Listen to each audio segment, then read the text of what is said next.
அண்ணா பல்கலைக்கழக மாணவி பாலியல் வன்கொடுமை செய்யப்பட்ட சம்பவத்தில் தாமாக முன்வந்து வழக்கை விசாரணைக்கு எடுத்தது சென்னை உயர்நீதிமன்றம்.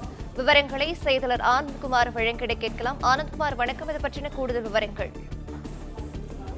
வணக்கம். அண்ணா பல்கலைக்கழக மாணவி பாலியல் வன்கொடுமை புகார் தொடர்பாக சென்னை உயர்நீதிமன்றம் தாமாக முன்வந்து வழக்கை விசாரணைக்கு எடுத்துள்ளது.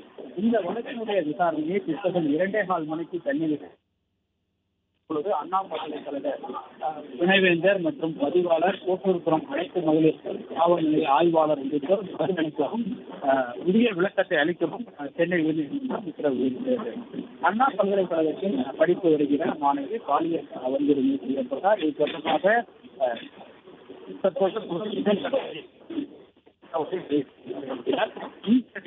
இந்த வழக்கு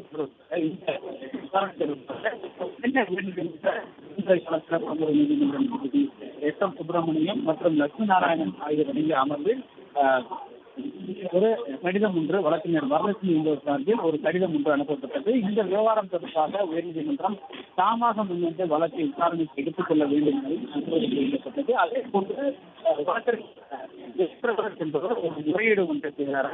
இந்த சம்பவம் தொடர்பாக உயர்நீதிமன்றம் அண்ணா பல்கலைக்கழக மாணவி பாலியல் வன்கொடுமை செய்யப்பட்ட சம்பவத்தில் தாமாக முன்வந்து வழக்கை விசாரணைக்கு எடுத்தது சென்னை உயர்நீதிமன்றம்.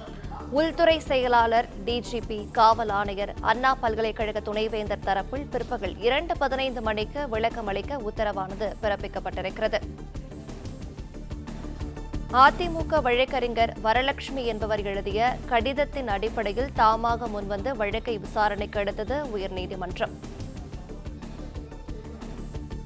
காவல்துறை விசாரணையில் குறைபாடுகள் உள்ளதால் விசாரணையை சிபிஐக்கு மாற்ற வேண்டும் என்று வழக்கறிஞர் தரப்பிலிருந்து கடிதத்தில் தெரிவிக்கப்பட்டிருக்கிறது.